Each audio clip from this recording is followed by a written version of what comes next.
Testemunho de um ex-satanista Cerquilha 6. Este testemunho é a sexta parte de uma série de 13 volumes.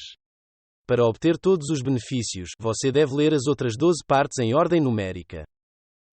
Amados, quando um pai sente que sua morte se aproxima, ele começa a escrever seu testamento e a dividir seus bens entre os filhos. Mas enquanto este pai estiver vivo, a sua vontade não terá valor. Mas quando ele morre, o testamento entra em vigor. Se você olhar com atenção, entre as pessoas que bloquearam sua família, há até bruxos que já estão mortos. Quando eles lançaram encantamentos contra sua família, era um testamento que eles estavam fazendo. E como falamos agora, eles já estão mortos, então hoje vemos famílias em que há coisas que duram porque há uma vontade que já lhes foi imposta pelos bruxos. Mas o nosso Deus também fez um testamento para nós. Ele diz em Jeremias 29:11, porque eu conheço os planos que tenho para vocês, diz o Senhor, planos de fazê-los prosperar e não de causar-lhes dano, planos de dar-lhes esperança e um futuro. Esta é a vontade de Deus, amados, e com a morte do Senhor Jesus na cruz, esta vontade entrará em vigor imediatamente. A Bíblia diz em Colossenses 2:14 da manhã. Depois que o código escrito e seus regulamentos foram revogados. Estava contra nós e este se levantou contra nós, ele o tirou e pregou na cruz. Depois que o testamento dos magos for anulado, iremos pescar. Agora precisamos recuperar o que os bruxos roubaram de você. Para quem está desanimado, saiba que trago uma mensagem de incentivo. Quando você procura algo há muito tempo e faz todo esforço para conseguir, mas não consegue, o desânimo se instala. Terra, só vim para acompanhar outras pessoas. É o que acontece na vida de muitos. Mas não desanime, ainda não acabou para você, porque há esperança para todos os que estão entre os vivos. Agora que anulamos o testamento dos bruxos, vamos pescar. Não vamos pescar peixes, mas vamos pegar todas as nossas bênçãos que os bruxos roubaram e esconderam no mundo das trevas. Pela fé iremos reconquistá-los. Um dia, enquanto eu estava orando, o Senhor me mostrou uma visão do Antigo Egito e ao olhar para ela vi muitas pessoas trabalhando e a palavra de Deus me disse: Você vê as pessoas trabalhando? Lá eles trabalham duro, mas não para seu próprio benefício. Isso acontece na vida de muitos filhos de Deus. Eles trabalham duro, mas não se beneficiam de seu trabalho. As pirâmides que vemos no Egito não foram construídas pelos egípcios, mas pelos filhos de Israel. Eles trabalharam não para os seus próprios interesses, mas para os dos egípcios. E é exatamente isso que está acontecendo na vida de muitos filhos de Deus hoje. Os filhos de Deus trabalham, se esforçam muito, mas não obtêm nenhum benefício com o que fazem. Os magos são aqueles que roubam os frutos do seu trabalho. A pergunta que lhe faço é esta: quem está sentado em cima de você? Quem está sentado na sua vida? Tudo o que você tem, o trabalho que você faz e o que você ganha com isso são apenas migalhas do que você normalmente deveria ter, porque existem bruxos que controlam sua vida sem você saber. Mas em nome de Jesus pisotearemos todos os nossos inimigos, pisotearemos todos os feiticeiros das nossas famílias, dos nossos bairros, das nossas ruas, etc. E quem gosta de falar demais sabe que já conseguiu se trair sem nem perceber. Você tem que aprender a ter discrição, não pode falar nada para qualquer um, então se falar demais, tome cuidado. Até as pessoas mundanas dizem, falar demais pode matar. Alguns sinais de bruxaria na vida das crianças. Examinaremos alguns sinais que nos permitem detectar bruxaria na vida de crianças pequenas quando estas crianças estão sendo exploradas inconscientemente.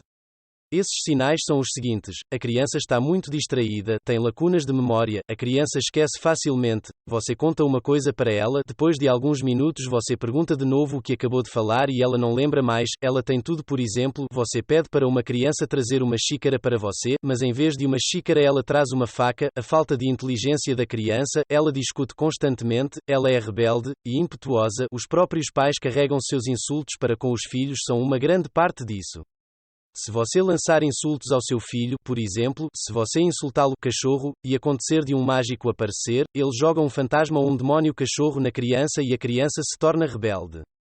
E a partir desse momento as pessoas começarão a usá-lo na bruxaria. Perigos da criação de gatos. Também aqui gostaria de chamar sua atenção para isso. O gato é um animal comumente usado por bruxos. O que um mágico pode fazer se usar o gato para envolver pessoas em bruxaria? O gato pode chegar onde você come e enquanto se coça o pelo cai. Assim que eles caem na sua comida enquanto você come, a bruxaria começa. Como você entra na bruxaria? A bruxaria pode ser praticada de 3 maneiras.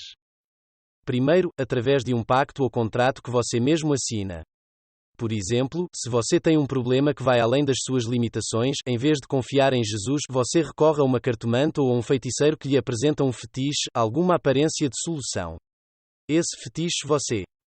49 Take envolve você em bruxaria inconsciente e, com o tempo, o fetiche em questão irá transformá-lo e você se tornará um feiticeiro consciente. Se você tem um problema, por mais difícil que seja, volte-se para Jesus Cristo, Ele é a solução. Ele é o mestre do impossível, Ele chama as coisas que não são como se fossem. Eu o chamo de homem da solução. Jesus não só tem a solução, Ele é a solução. Segundo, através da herança familiar. Tome cuidado. Pode acontecer que te liguem e digam, você é quem vai cuidar da família, pega isso, de agora em diante você será o chefe da família, envolvido em bruxaria. Terceiro, bruxaria por influência. Insisto aqui e chamo sua atenção para a feitiçaria por influência. Você não tem intenção de se tornar um bruxo, mas é levado a praticar bruxaria sem a sua vontade. E essa forma de bruxaria acontece através da comida. Você não deveria comer nada. Gostaria também de alertar os pais sobre isso. Se você não conhece o estado mental dos seus vizinhos, nunca deixe seus filhos comerem lá, enfim, nunca deixe seus filhos comerem quando não estiverem em casa. É bom que você ouça falar de bruxaria de longe, porque se chegar à sua casa haverá um desastre absoluto e você preferirá a morte à vida. Lembre-se novamente de que a bruxaria significa destruição em todas as áreas. Objetivos dos mágicos na igreja. Quando eu era mágico, o diabo nos mandou para a igreja, é a parte visível do exército de Jesus Cristo. Então tivemos que fazer tudo o que pudéssemos para tornar a igreja inofensiva. Tínhamos muitas tarefas.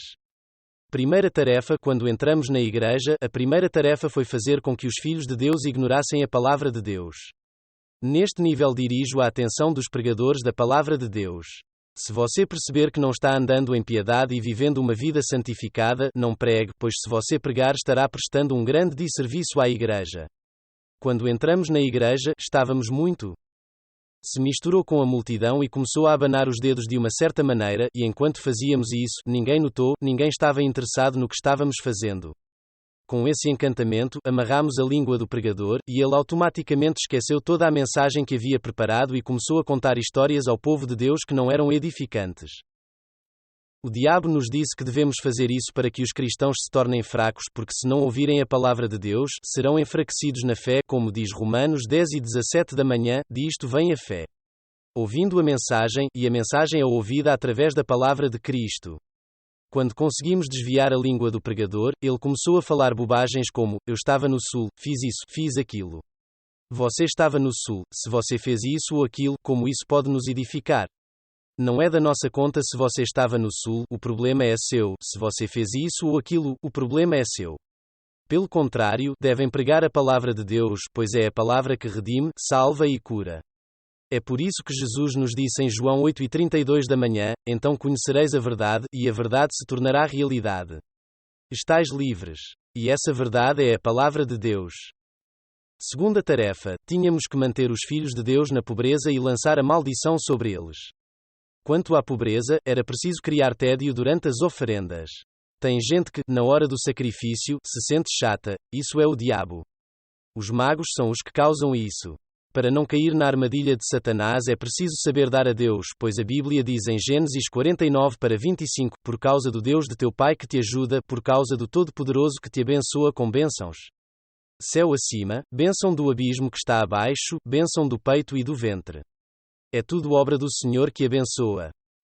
O diabo nos disse, quando os filhos de Deus oferecerem seus sacrifícios, eles não apenas vencerão a pobreza, mas também recuperarão tudo o que já bloqueei. A oferta é eficiente. E para fazer com que as pessoas caíssem sob a maldição, o diabo nos pediu para fazermos as pessoas fazerem ofertas que não honrassem a Deus. A Bíblia diz em Malaquias 1:14 da manhã, maldito o enganador que tem um macho aceitável em seu rebanho e 51 jura dá-lo, mas depois sacrifica um animal impuro ao Senhor. Por exemplo, você tem 5.000 francos no bolso, na hora da oferta você dá 200 a Deus. Quando você dá a oferta, o problema não é levantar-se e ir até a cesta de ofertas. O problema é saber o que colocar na cesta. Terceira tarefa, tivemos que bloquear os projetos da igreja. Pedimos a magos poderosos que se infiltrassem no grupo de líderes. Então, quando você vê pessoas na igreja lutando por um título na igreja, você sabe que está lidando com bruxos. A exaltação vem de Deus, porque por ser a igreja de Deus, você espera até que o próprio Deus te chame para um cargo na igreja. Mas quando você vê pessoas lutando por uma posição mais elevada, você sabe que está lidando com magos. Uma vez que estes agentes de Satanás ocupam estas posições estratégicas, eles podem participar de todas as reuniões importantes onde todos os projetos da igreja são discutidos. E à noite eles vinham até nós para nos contar tudo que estava planejado como projetos e a partir daí mandamos demónios para fazer as pessoas não darem. Porque a igreja precisa de dinheiro para funcionar, meus queridos. Foi isso que fizemos, impedimos as pessoas de doar e é por isso que todos os projetos eram assim. Falhar. Como você reconhece mágicos na igreja? Para reconhecer os feiticeiros nas igrejas, basta observar o caso de pessoas inquietas, pessoas que não querem ficar quietas e só querem ir e voltar. Se você conhece pessoas assim, sabe que está lidando com bruxos. Quando chegamos nas igrejas, sabe, antes do culto você começa com intercessões e faz muito calor, não podíamos entrar com fetiches. Então nós os deixamos sair e ficamos na igreja e em algum momento saímos para pegar os fetiches e começamos a operar na igreja. Quando você vê pessoas que gostam de ir e voltar sem um bom motivo, você sabe que está lidando com mágicos. Então, o que fizemos de novo? Se o homem de Deus que pregou fosse poderoso, se andasse no temor de Deus, não seríamos capazes de amarrar a sua língua. Como era impossível amarrar a língua dele, poderíamos enviar os espíritos da sonolência para a cidade. Multidão, é por isso que você vê algumas pessoas adormecendo bem na hora do sermão, ou começamos a aplicar injeções ou mordidas místicas em crianças, é por isso que você vê crianças chorando no corredor de qualquer maneira, tudo para criar uma distração. E quando há distração, as pessoas não conseguem ouvir a palavra que está sendo pregada. Isto é o que fizemos nas igrejas, e é isso que os mágicos continuam a fazer nas igrejas hoje. Feiticeiros que caem à noite. Muitas vezes acontece que um mágico cai. Quando um mago cai, significa simplesmente que o sangue que ele usou como combustível não foi suficiente. Geralmente, quando acontece algo assim, muita gente chega e começa a bater nele. Se você bater nele, ele não sentirá nenhuma dor. Tudo o que ele faz quando você bate nele é fazer caretas engraçadas. Ele só está fazendo isso para que você sinta pena dele e o deixe ir. Se eu te perguntasse que chicote pode ser usado para bater em um bruxo para que ele sinta a dor, tenho certeza que muitos me diriam que temos que usar uma vassoura, certo? Abra os olhos, amado. O próprio mágico sobe em uma vassoura para voar, e você acha que ele sentirá alguma coisa se bater nele com uma vassoura? Existem apenas dois tipos de chicotes que, se usados para atingir um bruxo, lhe causariam dor dupla, física e mental. A primeira são as euforbiá. Quando você derrota bruxos com isso, eles sentem o dobro da dor. Você, mago que está entre nós, se um dia cair, saiba que o chicote com o qual deve ser espancado já é conhecido. Mas nós, filhos de Deus, nem precisamos deste chicote. A Bíblia nos diz em Efésios 6 e 12 da manhã, porque a nossa luta não é contra a carne e o sangue, mas contra os governantes, contra as autoridades, contra os poderes deste mundo tenebroso e contra as forças espirituais do mal. Portanto, a nossa luta não é carnal, mas espiritual. Você deveria saber que os feiticeiros também têm direito à salvação porque Deus desistiu de sua glória no céu para buscar e salvar os perdidos. Então os mágicos também são candidatos à salvação, a nossa luta é contra a bruxaria. Ponto de encontro dos mágicos. Enquanto eu era mágico, fui promovido a ponto de ter permissão para participar de todas as reuniões de todos os mágicos da África. Onde nos conhecemos? Se você olhar o mapa da África, verá que a África é um continente que possui dois grandes desertos. No norte, no Magreb, temos o Saara. E ao sul fica o deserto de Kalahari. O deserto de Kalahari é a sede de todos os magos da África. Quando fomos lá, havia um demónio de alto escalão chamado Hindu Sankara, que era responsável por receber relatórios de todas as nossas reuniões e repassá-los a Lúcifer. A organização do feiticeiro. Em primeiro lugar estão os presidentes e rainhas que dão instruções sobre bruxaria. Eles se sentam em cadeiras feitas de ossos humanos. Ao comer, você usa os ossos restantes para fazer cadeiras nas quais presidentes e rainhas devem se sentar. Em segundo lugar estão os feiticeiros superiores.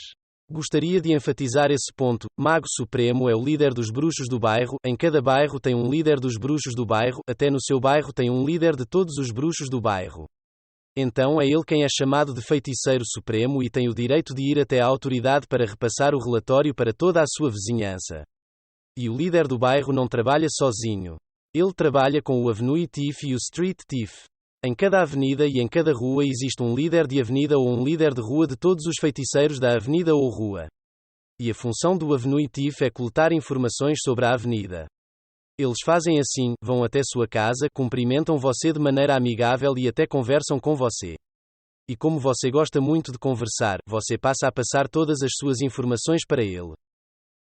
Então, quando você estiver com ele, comece a dar a ele todas as informações sobre sua família e sobre você.